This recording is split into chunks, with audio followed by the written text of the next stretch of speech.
اللہ وبرکاتہ۔ ہم تک یہ خبر پہنچی ہے کہ ملک کی معروف شخصیت اور ایک معروف پوئٹ جناب جاوید اختر صاحب کولکتہ تشریف لا رہے ہیں۔ اس وقت میں جناب جاوید اختر صاحب سے مخاطب ہو کر عرض کرنا چاہتا ہوں کہ ہم نے آپ کی بہت سی ویڈیوز دیکھی ہیں جہاں پہ آپ نے پبلکلی ایتھیسٹک آئیڈیالوجیز کو پروموٹ کرنے کی کوشش کی ہے، اور نہ صرف یہ کہ اسلام بلکہ تمام مذاہب کا آپ نے انکار کیا، اور آپ نے لوگوں کے ذہنوں میں ایگزسٹنس آف گاڈ کے تعلق سے بہت سے شکوک و شبہات اینڈ ڈاؤٹس ڈالے ہیں۔ لہٰذا میں آپ کو انشاءاللہ تعالی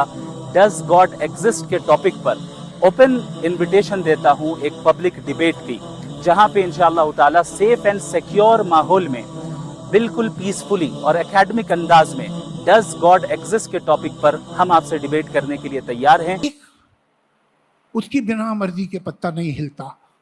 وہ ٹوٹل کنٹرول میں ہے۔ یہ جو آپ آسمان دیکھ رہے ہیں نا، یہ گراؤنڈ فلور ہے، اس کے اوپر 7 فلورز اور ہیں۔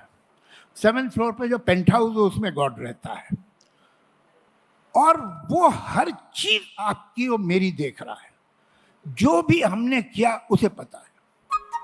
اور وہ سب نوٹ کر رہا ہے اکارڈنگ ٹو ابراہیمک ریلیجنس۔ پھر جب آپ مرتے ہیں تو ایک دن وہ آپ کو سامنے کھڑا کرے گا اور پوچھے گا تم نے یہ کیا تھا، اچھا، اور تم نے وہ کیا تھا، تو ادھر بھیجو، اسے ادھر بھیجو، اس پہ بھی کچھ میرے پرابلم ہے میں بتاؤں گا۔ تو اگر تمہاری مرضی کے بنا پتہ نہیں ہلتا ہے اور سب کچھ تم دیکھ رہے ہو، اور یہ جو ریلیجس لوگ ہیں یہ مندر اور مسجد اور چرچ جا کے دعا بھی مانگتے ہیں، میرے بیٹے کو وہ نوکری مل جائے، میری بیٹی کی شادی وہاں پر ہو جائے، تو اس کا مطلب ہے کہ یہ ڈے ٹو ڈے لائف میں بھی انٹرفیئر کرتا ہے۔ تو پھر یہ جو دنیا میں اتنا انیائے ہے، دنیا میں اتنی بھوک ہے، اتنی بیماری ہے، اتنی مجبوری ہے، اتنے بلاత్కాر ہیں، اتنے ہتیائیں ہیں، یہ اس کے سامنے ہو رہے ہیں، اور یہ چاہے تو روک سکتا ہے، لیکن یہ ہونے دیتا ہے۔ اور یہ مجھ سے پوچھے گا، اس کی مجال ہوگی کہ مجھ سے پوچھے گا کہ تم نے کیا کیا دنیا میں۔ میں پوچھوں گا اگر یہ نکلا کہ بھائی تم نے کیا کیا تھا۔ یہ سونامی میں جو چھوٹے چھوٹے بچے مر گئے، بڈھے بڑھیا مر گئے، انہیں تم بچا سکتے تھے؟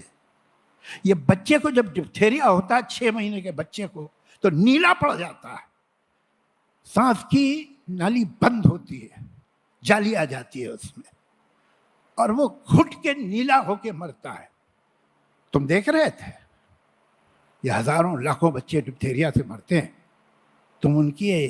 گلے کی جالی ہٹا نہیں سکتے تھے؟ تمہیں شرم نہیں آتی ہے؟ اگر تم ہو،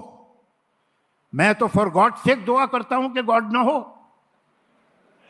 ورنہ بیچارہ بہت شرمندہ ہوگا۔ ایک ہفتے کے اندر اندر مشہور شاعر جاوید اختر کو ڈیبیٹ کا چیلنج دیا کہ اس طرح کا چیلنج غالباً گزشتہ سال میری طرف سے بھی جاوید اختر کو گیا تھا، اور بات تو یہاں تک پہنچ گئی تھی کہ جاوید اختر نے اس چیلنج کو قبول کر لیا تھا، کہ انہوں نے باقاعدہ ایک چیلنج دیا کہ بھئی آپ، اور بار بار اس چیز کی وضاحت کی، صراحت کی کہ اکیڈمک ماحول میں ہم یہ گفتگو کریں گے، اور آپ کے لیے ریڈ کارپیٹ بچھایا جائے گا، آپ کا استقبال کیا جائے گا، آپ کی سیکیورٹی کا کوئی مسئلہ نہیں ہے، آپ یہاں آئیں اور گفتگو کریں۔ آئندہ کسی دوسرے شہر میں جاوید اختر کی کسی لرنڈ مسلم سے، ایسا نہیں کہ کسی بھی آپ نے ٹی وی کے مولوی کو بٹلا کے بٹھا دیا، 5000 مولوی کو، اور اس سے ڈیبیٹ کر لی اور واہ واہی لوٹ لی، نہیں، باقاعدہ کسی لرنڈ اسکالر سے اگر آپ کی گفتگو ہو جائے تو دودھ کا دودھ پانی کا پانی ہو جائے گا، حق واضح ہو جائے گا، باطل دنیا کے سامنے آ جائے گا، لوگوں کو پتہ چل جائے گا کہ اردو کی چاشنی میں 20 دسمبر 2025 کو مفتی شمائل عبداللہ ندوی صاحب اور جناب جاوید اختر صاحب کے درمیان مناظرہ ہونے جا رہا ہے۔ جناب جاوید اختر صاحب جو کہ ایک ملحد، مشہور شاعر اور عوامی شخص ہیں، جو بارہا تمام ادیان کے خلاف بات کرتے رہے ہیں اور گاڈ کے وجود پر شکوک و شبہات پیدا کرتے رہے ہیں، اس موقع پر تمام لوگوں کو دعاؤں کا اہتمام کرنا چاہیے تاکہ رب ذوالجلال اس مناظرے کو ملحدین کے لیے راہ راست کا ذریعہ بنائے۔ اللہ تعالیٰ مفتی شمائل صاحب کی زبان پر